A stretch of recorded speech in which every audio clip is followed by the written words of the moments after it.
नमस्कार दोस्तों, इस वीडियो में आप सभी का स्वागत है। आज की इस कहानी का नाम है नौकर से प्यार। ये एक फैमिली कहानी है। वैसे तो रात ज्यादातर खामोश होती है, लेकिन कभी कभी ये रात शोर भी करती है। लेकिन रात के इस शोर को सुनना इतना आसान नहीं है। रात के 12 बज गए थे और रंजना अपने बिस्तर पर उदास बैठी थी।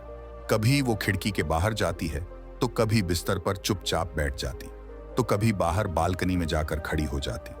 उसके हाव भाव बता रहे थे कि वो किसी का इंतजार कर रही थी।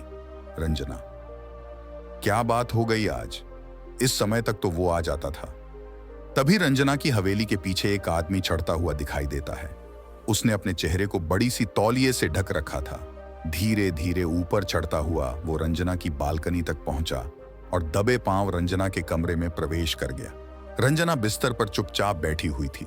उसने पीछे से उसकी दोनों आंखों को अपने हाथ से ढक लिया और उससे पूछा, दिनेश, बताओ कौन? रंजना ने उसके हाथों को पहले तो प्यार से छुआ और फिर उसे झटकते हुए बोली, रंजना, 2 दिन हो गए, तुम्हें फुर्सत नहीं है मेरे पास आने की। तुम्हें पता है तुम्हारे बिना मेरी हालत जल बिन मछली की तरह हो गई थी। ये कहकर रंजना ने उस युवक को गले से लगा लिया।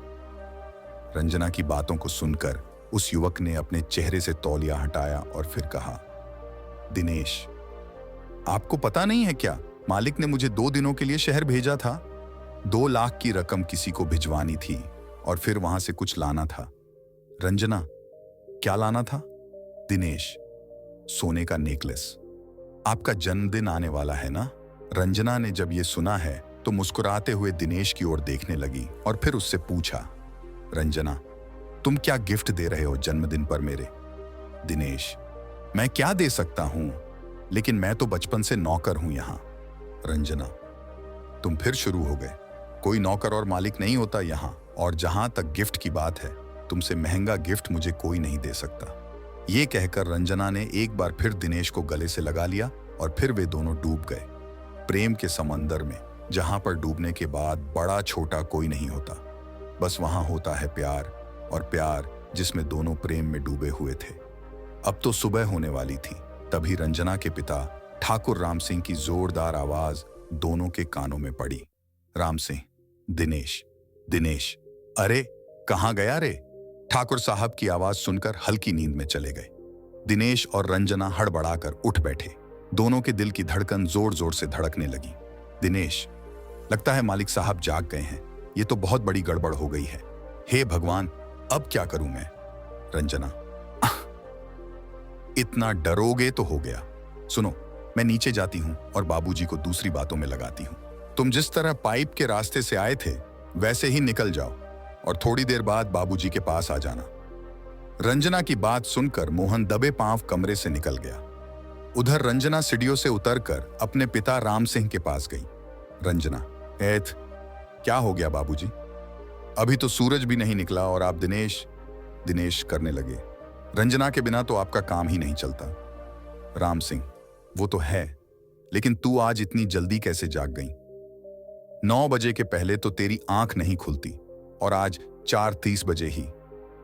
तभी वहां पर दिनेश आ जाता है। उसे देखकर राम सिंह उस पर चिल्लाते हुए कहते हैं, राम सिंह, अरे कहां मर गया था रे तू? तुझे आवाज दे देकर गला बैठ गया मेरा। दिनेश, मालिक, वो भैंसियां चिल्ला रही थी, इसलिए उसे चारा देने गया था।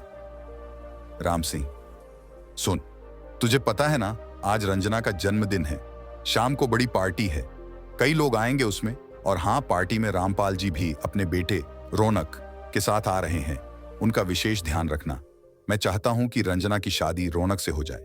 और हाँ, एक बात और, मालकिन भी महेश के साथ शहर से आ रही है, तो तू उन्हें लेने दोपहर में स्टेशन चले जाना। दिनेश रंजना के यहाँ नौकर का काम करता है। हालांकि उसे ग्रेजुएशन में गोल्ड मेडल मिला था। अगर वो शहर चला जाता है तो उसे अच्छी नौकरी मिल जाती, लेकिन ठाकुर साहब का कर्ज उसके परिवार पर होने के कारण वो इनके यहाँ काम करता था और बिना उसे चुकाए वो कहीं नहीं जा सकता था। दिनेश, कैसे चला जाऊं रंजना, तुम्हारे पापा की नौकरी छोड़कर? तुम्हें पता है ना कितना कर्जा है उनका हमारे ऊपर। बिना उसे चुकाए गया तो वो मेरे बूढ़े माँ बाप को बहुत परेशान करेंगे। रंजना, मोहन, तुम बेवकूफ हो। यहां पर रहोगे तो इनका कर्ज कभी खत्म नहीं होगा। तुम्हारे दादा ने मात्र 100 रुपये मेरे दादा से उधार लिए थे, वो 5 लाख कैसे बन गया, मेरी समझ से बाहर है। दिनेश के पिता भी इस घर में नौकर थे और उसके दादा भी। पीढ़ियों से दिनेश का परिवार राम सिंह के यहाँ नौकर का काम करता रहा था, लेकिन इस बात की परवाह किए बिना पिछले 2 सालों से रंजना और दिनेश के बीच प्यार का सिलसिला चल रहा था। हालांकि इस बात की जरा सी भी खबर न तो राम सिंह को है और ना ही उसकी पत्नी अंजलि और बेटे महेश को थी। बहरहाल शाम को रंजना के लिए बड़ी बर्थडे पार्टी का आयोजन राम सिंह की हवेली में किया गया था। कई सारे मेहमान वहां आए हुए थे। राम सिंह: दोस्तों, आज मेरे लिए बहुत ही खुशी का दिन है। आज मेरी इकलौती बेटी रंजना का जन्मदिन भी है और आज मैंने इसके भविष्य के लिए एक बहुत बड़ा फैसला किया है। उसके बाद राम सिंह ने रंजना और रौनक की 15 दिन बाद सगाई की घोषणा कर दी। उस घोषणा को सुनकर रंजना तुरंत ही वहां से चली गई। सभी ने सोचा कि वो शर्मा गई है, लेकिन वो कहते हैं ना, इश्क को आप कितना ही छुपाएं, छुप नहीं सकता। 2 दिन बाद की बात है। रंजना को लगातार उल्टियां हो रही थीं। अंजलि: अरे, कितनी बार कहा है मुंह पर कंट्रोल रखा कर, सारा दिन पता नहीं क्या क्या खाती रहती हैं, अब हो रही है ना उल्टी। रंजना की उल्टियां रोकने के लिए घरेलू दवा उसे दी गई, लेकिन कंट्रोल नहीं हुआ। फिर उसकी मां उसे लेकर अस्पताल गई। रंजना की जांच पड़ताल के बाद डॉक्टर कुसुम ने जो कहा, उसे सुनकर अंजलि देवी चीख पड़ी। अंजलि: आप पागल हो गई हैं क्या? किसने बना दिया आपको डॉक्टर? मेरी बेटी की अभी तक शादी भी नहीं हुई है और आप कह रही हैं कि ये गर्भवती है। डॉक्टर: मेरी जांच गलत नहीं है। अंजलि: देवी जी, आपकी बेटी गर्भवती है। अंजलि: ए डॉक्टर, तू जानती है ना तू क्या कह रही है, और तेरी बात गलत साबित हो गई तो उसका क्या अंजाम होगा, तू जानती है ना। अंजलि देवी डॉक्टर कुसुम को धमका रही थी। तभी उनकी बातों को काटते हुए रंजना ने कहा, मां, डॉक्टर कुसुम ठीक कह रही हैं। अपनी बेटी की बातों को सुनकर अंजलि देवी चौंक गई। घर वापस आकर रंजना ने सारी बातें अपनी मां को बताईं। उसने ये भी बताया कि उसने और दिनेश दोनों ने छुपकर मंदिर में शादी भी कर ली है। अंजलि: ये क्या कर दिया तूने?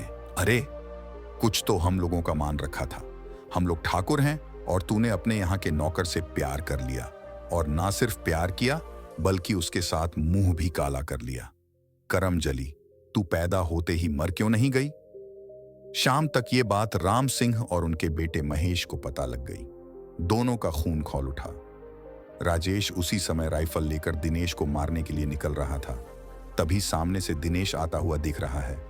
महेश ने आव देखा न ताव बंदूक उसके ऊपर डाल दी। रंजना भागी भागी आई। रंजना: ये क्या कर रहे हैं महेश भैया? दिनेश को छोड़ दो, मैं उससे बहुत प्यार करती हूं। रंजना की बात सुनकर महेश ने बंदूक के भारी हिस्से से रंजना के सिर पर मारा। वो बेचारी लहूलुहान हो गई। रंजना की हालत देखकर दिनेश ने राजेश की राइफल को अपने हाथ में पकड़ लिया और उसे कहा, दिनेश, अगर आपने एक बार और रंजना पर हाथ उठाया तो मुझसे बुरा कोई नहीं होगा। उसकी बात को सुनकर राम सिंह और महेश ने अपना आपा खो दिया। महेश: 2 अकोड़ी के नौकर, तू हमें धमका रहा है। राम सिंह: महेश, पानी सर के ऊपर जा चुका है, इसलिए इसे छोड़ना मत। इसने बहुत बड़ी गलती की है, कल को कोई और ऐसी गलती करने की जरूरत ना करे, इसीलिए इसको इस बात की सजा देना बहुत जरूरी है। पिता की बातों को सुनकर महेश ने एक बार फिर से बंदूक की नाल दिनेश की ओर की। एक जोरदार धमाका हुआ और कुछ देर के लिए हर ओर खामोशी छा गई। लेकिन जब खामोशी टूटी तो महेश के सामने उसकी तड़पती हुई बहन रंजना थी।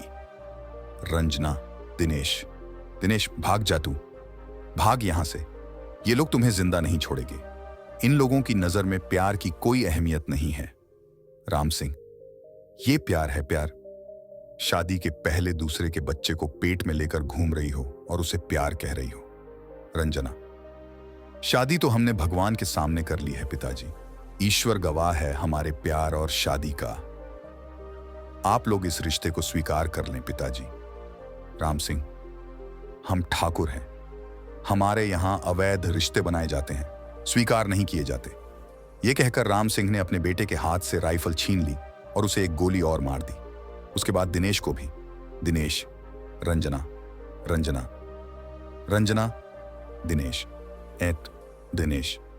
एक बार फिर से एक प्यार ने बीच रास्ते में ही दम तोड़ दिया, क्योंकि वो प्यार अमीर और गरीब के बीच था। दोस्तों, लोग भले ही कहते हैं कि प्यार अमीरी और गरीबी नहीं देखता, लेकिन सच इससे कोसों दूर है। लेकिन वो कहते हैं ना कि प्यार को जितना रखोगे वो उतना ही वेग से बढ़ेगा। आज भी कोई ना कोई रंजना दिनेश से प्यार कर रही है, और कोई दिनेश रंजना की ख्वाब बिना किसी ऊंच नीच की परवाह किए देख रहा है।